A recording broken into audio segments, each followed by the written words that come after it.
골로새서 1장 24절 한 절만 말씀을 봉독하겠습니다. 말씀 봉독 끝나고 나면 아멘으로 화답하시고, 오늘은 하울 찬양단의 특송이 있겠습니다. 골로새서 1장 24절 한 절만 말씀을 봉독합니다. 나는 이제 너희를 위하여 받는 괴로움을 기뻐하고 그리스도의 남은 고난을 그의 몸된 교회를 위하여 내 육체에 채우노라. 아멘. 자리에 앉습니다. 그럼에도 불구하고 우리 고난 주간을 맞이하면 한 번 부르는 찬양을 한 번 드리고 말씀을 나누겠습니다. 쓴잔 찬양 함께 나누고 말씀.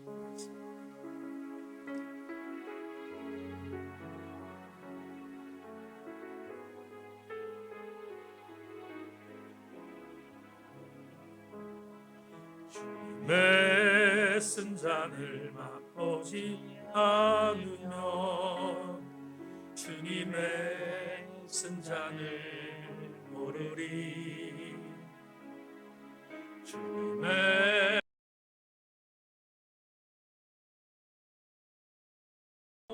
주님의 고통을 모르리.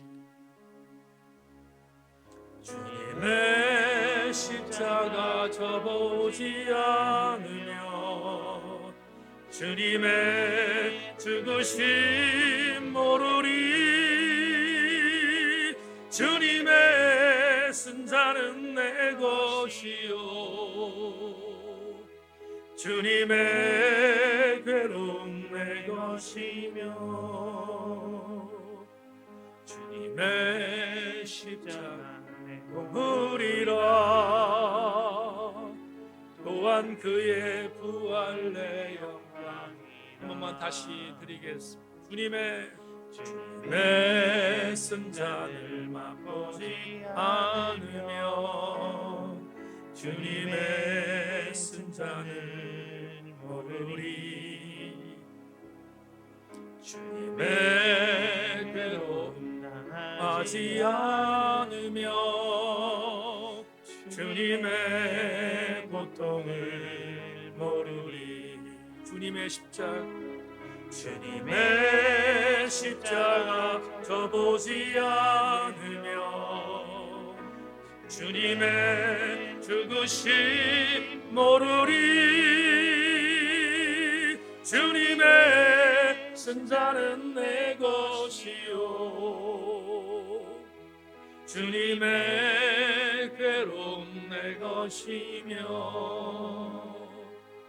주님의 십자가 내 보물이라. 또한 그의 부활 내 영광이라. 오늘은 그 사랑의 절정을 보여주는 고난 주일이자 예루살렘에 입성하시는 예수 그리스도를 기리는 중요 주이기도 합니다. 오늘 여러분과 함께 느헤미야 강해를 잠시 중단하고 절기 설교를 준비한 이유는 팬데믹 3년을 보내고 이제 엔데믹 직전에 있는 4년차 종료 주일에 우리 교우들과 함께 나눠야 할 말씀의 의미가 있다고 보았기에 오늘 본문을 여러분과 함께 나누기로 생각했습니다. 학자들은 대체적으로 오늘 본문 골로새서의 집필 연도를 약간의 차이는 있지만 주후 58년부터 64년 정도로 가늠합니다.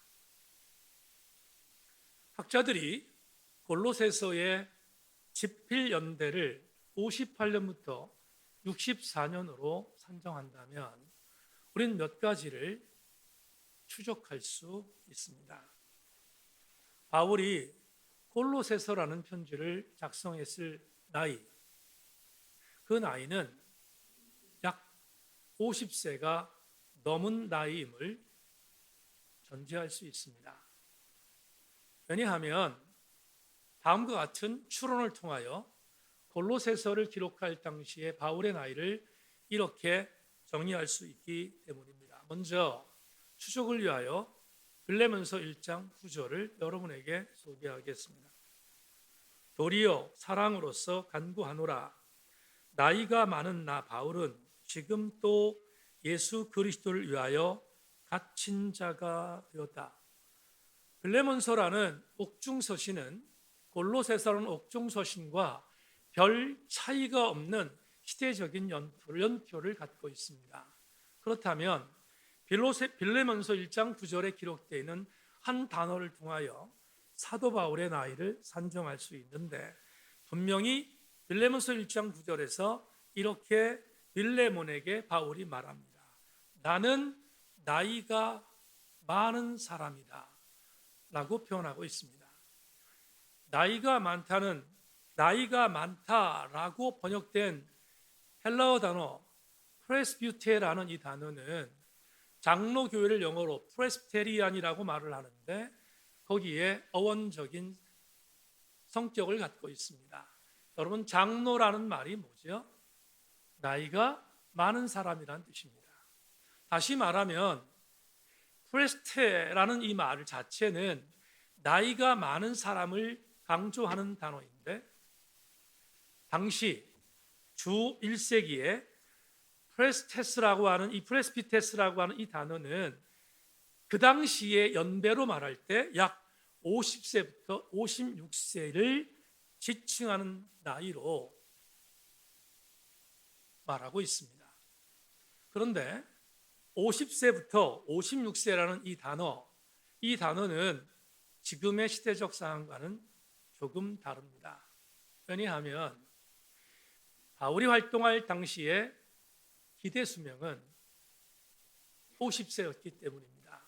이 말은 다른 말로 표현하면 빌레몬에게 편지를 쓸 바울의 나이, 그리고 오늘 우리가 본 골로새서라는 이 편지를 쓸 나이의 바울은 거의 기대 수명을 다한 노년이었음을 전제합니다.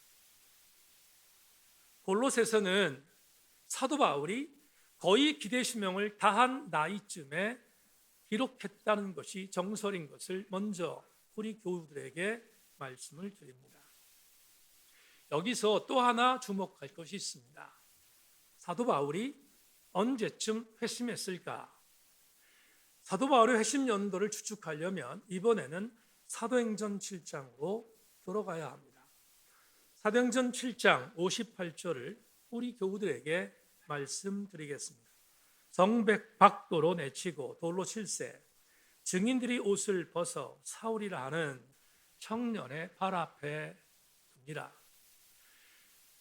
스데반이 유대인들에게 돌에 맞아 죽을 때 옷을 벗었습니다. 그리고 벗은 옷을 관리하는 청년에게 주었다고 했습니다. 이 청년의 정체는 골로새서를 쓴 바울입니다. 그의 옛 이름 사울이라고 되어 있는데 청년의 발 앞에 두었다라고 말합니다. 그런데 여기 청년이라는 단어는 역시 아까 프레스비테스라고 하는 이 단어와 걸맞는 단어인데, 청년이라고 번역된 네하미아스라는 단어는 주 1세기에 약 29세부터 35세에 해당되는 사람에게 붙이는 단어입니다. 그렇다면 우리는 이렇게 추론할 수 있습니다. 사도 바울이 다메섹에서 부활하신 예수 그리스도를 만나 회심한 것은 약 30세쯤 되었을 것이다 라고 해석할 수 있습니다. 이해되시면 다 같이 아멘합니다. 그러면 30세 정도 된 나이에 사도 바울이 회심했다. 일반적으로 예수님께서 십자가에 못 박혀 돌아가신 것을 학자들은 주 33년부터 37년 정도로 한정합니다. 이걸 전제하면 우린 아주 묘한 부분을 발견하게 됩니다. 예수께서 33세부터 37세 되었던 즈음에 십자가에 못 박혀 돌아가셨다면 사울의 연배도 비슷했을 것입니다.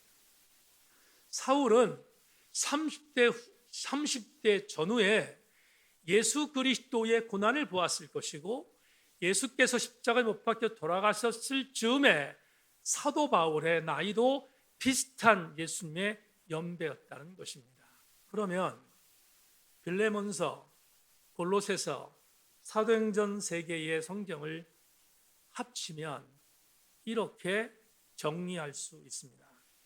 바울은 예수께서 십자가를 지시고 돌아가신 지 얼마 후에 다메섹에서 회심했고 이후 1차부터 3차 전도 여행을 하면서 예수의 구속의 은혜를 증언하는 이방의 사도로 사역하면서 그의 나이 50이 넘은 노년에 골로새서를 기록했다. 오늘 골로새서 1장 24절은 그냥 나온 메시지가 아닙니다. 적어도 사도 바울이 30대쯤에 회심한 이후 이방의 사도로 부름받고 약 20년 동안 1차부터 3차의 전도 여행을 통하여 그리스도의 아름다운 사도 역할을 감당한 뒤 생애 막바지인 50이 넘어 골로새서를 기록했다면 오늘 골로새서의 본문은 그 의미가 절절하게 다가오지 않겠습니까? 가벼운 말씀이 아니라 적어도 골로새서 1장 24절은 사도 바울의 농축된 신앙 고백일 수 있음을 오늘 본문을 통하여 우리는 각인해야 합니다. 다시 한번 골로새서 1장 24절을 읽어드립니다. 나는 이제 너희를 위하여 받는 괴로움을 기뻐하며 그리스도의 남은 고난을 그의 몸된 교회를 위하여 내 육체에 채우니라. 다 같이 아멘. 이 구절은 적어도 사도 바울이 인생의 노년에 세 가지를 전제하여 수레한 것입니다. 첫째, 내가 골로새 교회 성도들을 위해 당하는 괴로움을 기뻐한다. 이렇게 말합니다.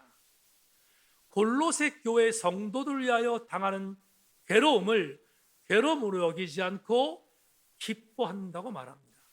둘째, 나는 이제부터 그리스도의 남은 고난도 감당할 것이다. 마지막 세 번째, 앞에서 언급한 1번과 2번은 순전히 주님의 몸된 교회인 골로새 교회를 위하여 내가 드리는 육체의 고난임을 선포하고 있습니다. 세 가지를 여러분에게 증언했습니다. 어떤 게 느껴지셨습니까? 2023년 고난주일이자 종료주일인 오늘 우리는 사도 바울이 본문에 전한 세 가지의 선포를 통하여 귀를 기울여야 하는 중요한 영적인 도전이 있습니다. 적어도 사도 바울은 지금 당시의 기대 수명인 50을 넘겼지만 내 삶의 여생이 얼마가 될지 모르는 나이지만 내가 주님 앞에 부름받는 그 순간까지 끝까지 나는 여전히 예수 그리스도의 고난을 감당하겠다고 결심한 것입니다. 바울은 흔들리지 않았습니다. 바울은 내가 남은 모든 인생의 여정 가운데서 끝까지 주님의 남은 고난에 동참하겠다고 선포한 것입니다. 바울이 예수의 남은 고난에 동참한다는 것은 무엇을 전제한 것일까? 우리는 이미 사도 바울이 다메섹에서 예수 그리스도를 만난 이후 그의 삶이 이방의 사도가 되어진 이후 그가 어떠한 삶을 살았는지를 고린도 후서의 편지를 통하여 알고 있습니다. 장밋빛 청사진으로 그의 인생이 탄탄대로였는가? 그렇지 않습니다. 예수 그리스도를 안 이후, 예수 그리스도의 이방의 사도가 된 이후 그가 당한 고난은 적지 않았습니다. 이미 우리가 알고 있는 고린도후서 11장 23절 28절에서 이렇게 사도 바울은 수레합니다. 그들이 그리스도의 일꾼이냐 정신없는 말을 하거니와 나는 더욱 그러하도다. 내가 수고를 넘치도록 하고 옥에 갇히기도 더 많이 하고 매도 수없이 맞고 여러 번 죽을 뻔하였으니 유대인들에게 40에서 하나는 감한매를 5번 맞았으며 3번 태장으로 맞고 1번 돌로 맞고 3번 파손하고 일주일을 깊은 바다에서 지냈으며 여러 번 여행하면서 강의 위험과 강도의 위험과 동족의 위험과 이방인의 위험과 시내의 위험과 광야의 위험과 바다의 위험과 거짓 형제 중에 위험을 당하였고 또 수고하며 애쓰고 여러 번 자지 못하고 줄이며 목마르고 여러 번 굶고 춥고 헐벗었노라. 이 외의 일은 고사하고 아직도 날마다 내 속에 눌리는 일이 있으니 곧 모든 교회를 위하여 염려하는 것이라. 바울은 골로새 교회의 성도들에게 내 남은 여생을 그리스도의 남은 고난에 동참하겠다고 말한 것은 그가 이전에 예수 그리스도의 고난과 전혀 관계없는 삶을 살았기에 보상 심리로 그렇게 말한 것이 아니라 고린도후서 11장 13절 이하를 보면 그는 이미 예수 그리스도를 위하여 정말로 이론으로 표현할 수 없는 엄청난 고난을 경험한 이유이지 않습니까? 그런 고난을 경험했음에도 불구하고 남은 여생에 나에게 또 다른 그리스도의 남은 고난이 있다 할지라도 나는 그 길을 절대로 포기하지 않겠다면, 여러분, 바울의 오늘 고백은 우리에게 적지 않은 도전이 되지 않겠습니까? 오늘은 2023년 고난주일입니다. 2013년 고난주일이라는 이 단어는 제게 대단히 아리게 들립니다. 코로나19라는 천재지변을 겪은 지 3년을 보내고 4년째에 접어들고 있기 때문입니다. 전 영역에서 코로나의 피해를 당하지 않은 영역은 없지만 저는 목사이니까 손이 안으로 굽는다고 어쩔 수 없이 이렇게 진단할 수 있습니다. 지난 3년 동안 가장 폭격을 맞은 장소가 교회입니다. 코로나19를 통하여 교회는 만신창이 됐습니다. 이모저모 피폐한 정도가 아니라 정말로 만신창이가 되었습니다. 더 유감스러운 것은 교회가 피폐된 것과 더불어 교회 안에 있는 성도들은 마찬가지로 피폐된 것입니다. 우리 그리스도의 삶이 코로나19를 겪으며 교회는 어렵지만 신앙적으로 더 아름다운 모습으로 내가 성장하겠다는 반비례가 아니라 교회가 무너진 것과 더불어 성도들도 똑같이 무너진 정비례 현상이 나타나는 것은 목회하는 목사에게 있어서 엄청난 고민이 아닐 수 없습니다. 무엇부터 다시 시작해야 할까 고민하며 지난 3년을 지나왔습니다. 더 심각한 것은 무엇부터 다시 시작할 것인가를 진단하여 뭔가를 이야기해도 성도들은 이제 맷집이 강해져서 움직이지 않는다는 것입니다. 이런 기막힌 현실 속에 내동댕이 쳐진 한국교회를 목회하는 목회자들은 고민이 깊어질 수밖에 없습니다. 그럼에도 불구하고 오늘 여러분에게 고난주간을 맞이하여 종료주일에 절기설교를 전하겠다고 마음먹은 이유는 이것 때문이에요. 아무리 맷집이 강해져도, 아무리 무너져도 포기하지 말아야 할 것이 있어. 이 목사도, 여러분도 포기하지 말아야 할 것이 이것입니다. 시원적인 예수 그리스도의 고난에 같이 동참하는 것입니다. 시원이라는 말이 무슨 뜻입니까? 시작의 원인이 되는 바로 그것을 말합니다. 여러분과 저는 영적인 시원이 예수 그리스도에게 있습니다. 내 영적인 시원이 예수 그리스도에게 있다면 예수 그리스도께서 당하셨던 고난을 포기하는 것은 신앙을 포기한 것과 똑같습니다.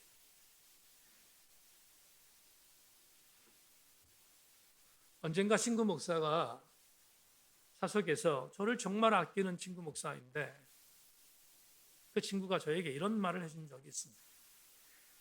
이 목사, 참 많은 친구들이 있지만 이 목사를 보면서 이런 생각이 든다. 참 이 목사처럼 고지식한 목사를 본 적이 없다. 그리고 한마디 더 던졌습니다. 앞으로도 못 볼 것 같아. 욕인지 칭찬인지 저는 나름대로 이해를 합니다. 얼마 전, 아니요, 이제 몇 개월이 됐습니다. 사석에서 김명환 안수 집사님이 이런 이야기를 한 적이 있습니다. 목사님, 제가 어딜 가다가 성당 쪽을 지나가게 됐습니다. 성당 쪽을 지나가는데 우린 이미 알고 있긴 하지만 그날 신부님을 봤는데 신부님이 그 성당의 뜰에 나와서 어떤 교우들과 함께 맞담배를 피는 것을 보았습니다. 그런데 아무리 생각해도 이건 제가 절대로 생각하면 용납이 안 됩니다. 여러분 상상해 보십시오. 여러분 담임 목사가 여러분과 함께 맞담배를 폈다? 여러분 끔찍하지 않습니까? 생각해 보세요. 여러분의 담임 목사가 여러분과 사석에서 거나하게 한 잔을 같이 했다 칩시다.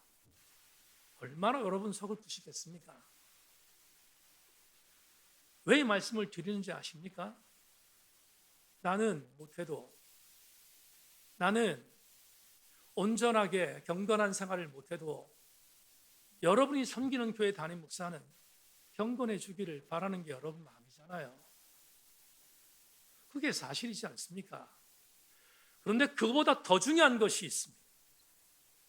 여러분, 제가 아무리 고지식해도 제 고지식함이 예수 그리스도께서 나의 구주이신 사실에 대하여 포기하지 않는 고지식이라면 여러분들도 따라와야 되지 않겠습니까?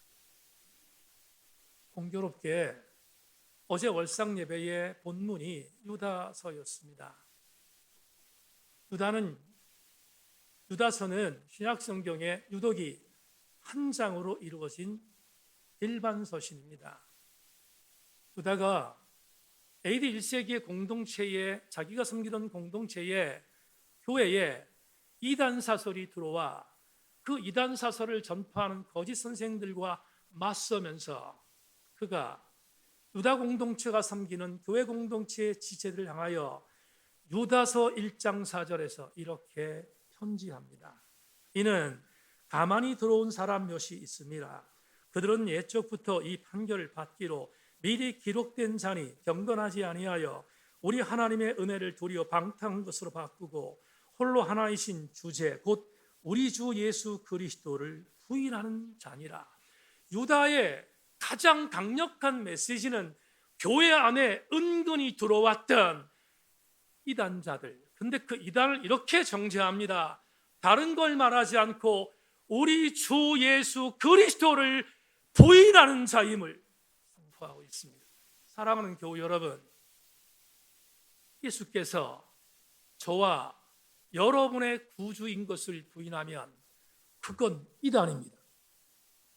다른 건 양보해도 여러분과 저를 위하여 주체이신 예수 그리스도께서 이 땅에 오셔서 나를 위하여 십자가에 못 박혀 돌아가셨다는 사실을 부인하면 아무리 포장한다 할지라도 그것은 이단입니다. 그렇다면 우리는 예수가 구주인 것을 믿는 공동체의 지체이지 않습니까?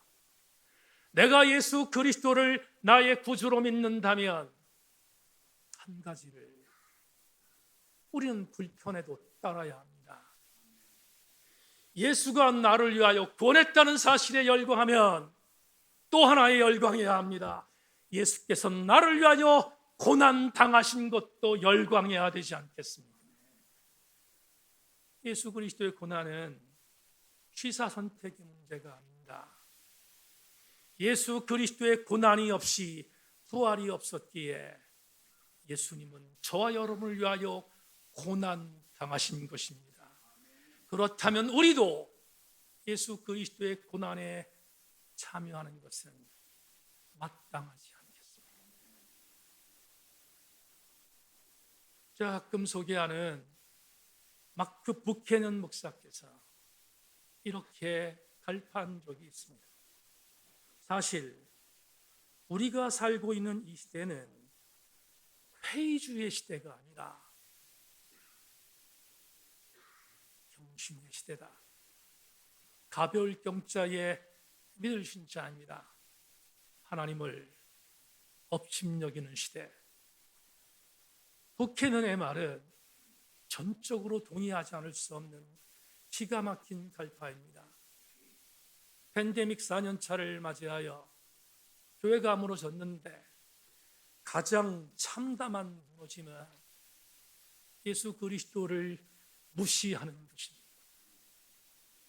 예수 그리스도께서 나를 위하여 십자가에 못 박혀 돌아가신 그 고난에 대하여 등 돌린 기가 막힌 현상이 2023년의 우리들의 자화상입니다. 다시 한번 강조합니다. 2023년 고난주일 세인교회 성도들이여 다짐해야 할 것이 있습니다. 예수 그리스도의 남은 고난을 회피하지 말고 그 고난에 동참하기를 주의 이름으로 축원합니다. 마지막으로 그렇다면 예수 그리스도의 남은 고난에 동참한다는 것은 과연 구체적으로 무엇인가? 이걸 진단하고 설교를 맺을까 합니다.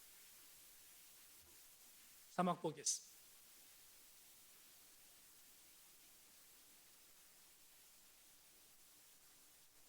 문장이 보이실 줄 압니다. 2023년 세인 공동체를 섬기는 교우 여러분, 그리스도의 남은 고난에 동참하기 위하여 편안한 복음을 버리기를 소망합니다. 여러분 부담되십니까? 그럴 수 있습니다. 20세기 복음주의권의 가장 위대한 설교가인 존 스타트가 그의 책에서 이런 글을 남겼습니다. 설교는 편안한 자들 불편하게 하고 불편한 자들은 편안하게 할 수 있게 해야 한다. 정말로 존 스타트의 설교에 기록되어 있는 이 글을 읽다가 진짜로 천둥소리 울었습니다. 박용희 집사님, 지금 문장을 다시 한번 띄워주시기를 바랍니다. 왜 제가 이 구절을 천둥소리를 들었는지를 소개하겠습니다. 존 스타트는 이렇게 표현해도 틀리지 않습니다. 설교는 불편한 자들은 편안하게 해줄 수 있고 편안한 자들은 불편하게 해줄 수 있다라고 기록해도 전혀 틀리지 않습니다. 그런데 존 스타트는 이 책에서 순서를 바꾸지 말라고 합니다. 왜 순서를 바꾸지 말아야 합니까? 존 스타트의 말을 1000% 동의합니다. 목회자의 설교는 편안한 자들에게 불편함을 느끼게 하고 그 불편함을 느낄 때 편안해지는 것이 진짜 평안인 것을 믿기 때문입니다. 존 스타트의 이 말은 이 목사의 말이기도 합니다. 여러분이 오늘 예배를 나오셨습니다. 불편한 설교를 듣고 있습니다. 그런데 불편한 설교를 듣고 불편하다 생각하면 가능성이 없습니다. 불편하지만 그 불편한 것을 버리라고 선포하는 담임 목사 이야기를 듣고 메시지를 듣고 이 불편함을 버릴 때 예수 그리스도의 고난에 동참한다는 걸 깨달으면 그게 진짜 편안함이라는 것을 강조하고 싶기 때문입니다. 존 스타트는 다른 책에서 마태복음 7장의 그 유명한 구절을 이렇게 소개합니다. 좁은 문으로 들어가라. 멸망으로 인도하는 문은 크고 그 길이 넓어 그리로 들어가는 자는 많고 생명으로 인도하는 문은 좁고 길이 협착하여 찾는 자가 적음이라. 유명한 산상수훈의 좁은 길로 들어오는 이 메시지를 존 스타트는 이렇게 추석했습니다. 협착으로 이끄는 문은 좁다. 그러므로 그 문을 발견하려면 잘 찾아야 한다. 놓치기 쉽다. 그 문으로 들어가려면 모든 것을 남겨두고 가야 한다. 그 문은 한 사람씩만 들어갈 수 있는 문이기 때문이다. 그래서 불편합니다. 여러분, 존 스타트가 말한 이 말에 대하여 이런 상상을 해봤습니다. 예수께서 누구나 올 수 있는 길이라면 산상수훈에 이 말씀 남기지 않았을 것입니다. 아무나 올 수 있는 길이 아니라 노력해야, 그리고 내가 갖고 있는 것들을 포기해야, 그래야 올 수 있는 길인 것을 선포하셨기에 예수님은 산상수훈의 절정이라는 마태복음 7장에서 이 말씀을 남긴 것입니다. 쉬운 길을 찾고 그리고 넓은 길을 찾은다면 얼마든지 갈 수 있지만 주님은 우리에게 이렇게 말씀합니다. 사랑하는 성도들이여, 사랑하는 형제와 자매들이여, 좁은 길로 들어와야 그 길 끝에 내가 있을 것임을 주님이 말씀하신 것입니다. 신학교 4학년 때 그래, 참 많은 갈등이 있었지만 그래, 나는 정말로 선택을 잘했어. 내가 믿는 주군을 위하여 이 정도의 주군이라면 따라갈 수 있어 라고 결심하게 만든 것이 여러분에게 자주 소개하는 요한복음 6장 15절입니다. 신학교 4학년 때 현장으로 나갈 때 두려웠습니다. 떨었습니다. 그런데 이 말씀 붙들고 나갔습니다. 요한복음 6장 15절에 이렇게 말합니다. 그러므로 예수께서 그들이 와서 자기를 억지로 붙들어 임금으로 삼으려는 줄 아시고 다시 혼자 산으로 떠나가시니라. 만에 하나 우리 주께서 사람들의 여론에 맞춰 왕이 되었다면 저는 절대로 목회하지 않았을 것입니다. 내가 목회한 이유는 우리 주님은 왕으로 세우는 자들을 떠나 혼자서 외로운 길을 가셨기에 이런 분이라면 따를 수 있다고 믿었기 때문입니다.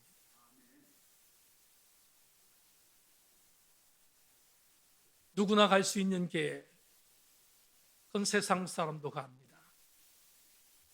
그러나 예수의 길은, 예수를 따르는 내 삶의 불편한 것을 버리는 자만이 따를 수 있어. 마지막으로 마크 뷰캐넌의 말 하나를 더 전하겠습니다. 그는 이렇게 말합니다. 안전한 하나님은 우리가 좋아하는 것을 좋아한다. 안전한 하나님은 우리가 좋아하지 않는 것을 좋아하지 않는다. 그러나 안전하지 않은 하나님은 우리가 좋아하는 것을 덩달아 좋아하시지도 우리가 싫어하는 것을 덩달아 싫어하시지도 않는다. 마크 부케너는 이 책에서 너의 하나님은 안전하지 않다는 것을 강조하고 있습니다. 안전하지 않은 하나님을 따라간다면 우리는 편리주의를 버려야 합니다. 말씀 맺겠습니다. 지금 줌으로 장계랑 권사님이 예배를 드리고 있습니다. 제가 예배를 드리면서 장자만 나오면 우셔서, 그래서 장계랑 권사님의 단어를 잘 쓰기가 힘듭니다. 한 달 전쯤인가요? 장군사님하고 통화했습니다. 장군사님이 저한테 이렇게 말씀하셨습니다. 목사님, 4월 달에는 한국을 꼭 가고 싶습니다. 기도해 주십시오. 자녀들이 반대한다고 하는데 건강이 여의치 않아 한국에 나오면 쓰러지고 돌아가실 수 있으니까 자녀들이 반대하는 건 당연합니다. 근데 장군사님이 제게 이렇게 말씀하셨습니다. 목사님, 한국에 나가서 내가 섬겼던 교회에서 예배드리는 것, 사랑하는 성도를 만나는 것, 그러다 죽으면 좋습니다. 난 한국에 꼭 나가야 되겠습니다. 기도해 달라고 저한테 말씀하셨습니다. 그 마음을 제가 왜 모르겠습니까? 3년 전부터 팬데믹이 시작된 이후 단 한 주도 빠지지 않고 걸석 신자에게 유튜브 설교 영상을 보냈습니다. 왜냐하면 천재지변으로 예배를 나올 수 없는 성도들에게 담임 목사의 설교를 통해서라도 신앙의 끈을 놓지 말라고 하는 담임 목사의 애절한 마음 때문이었습니다.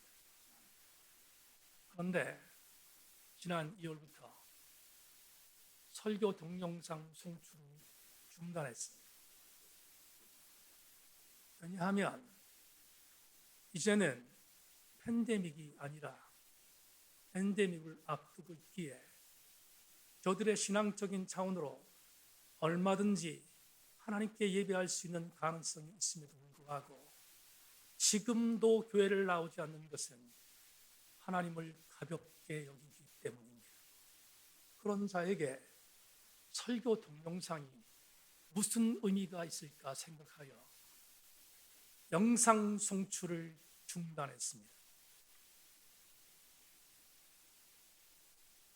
언젠가 교우들에게 한희철 목사님 문장 하나를 소개했습니다. 길 잃은 양일수록 상처는 많아 끌지 말고 업고 와야 한다. 왜 모르겠습니까? 이 목사도 상처가 많은 신자에게 목을 거는 것은 한희철 목사와 다르지 않습니다. 그러나 상처가 많은 양이 아니라 담임 목사의 간절한 애절함을 악용하는 자는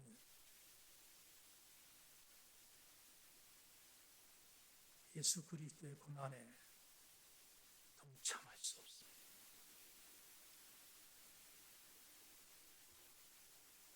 사랑하는 새인교회 교우 여러분, 편리하기를 원하십니까?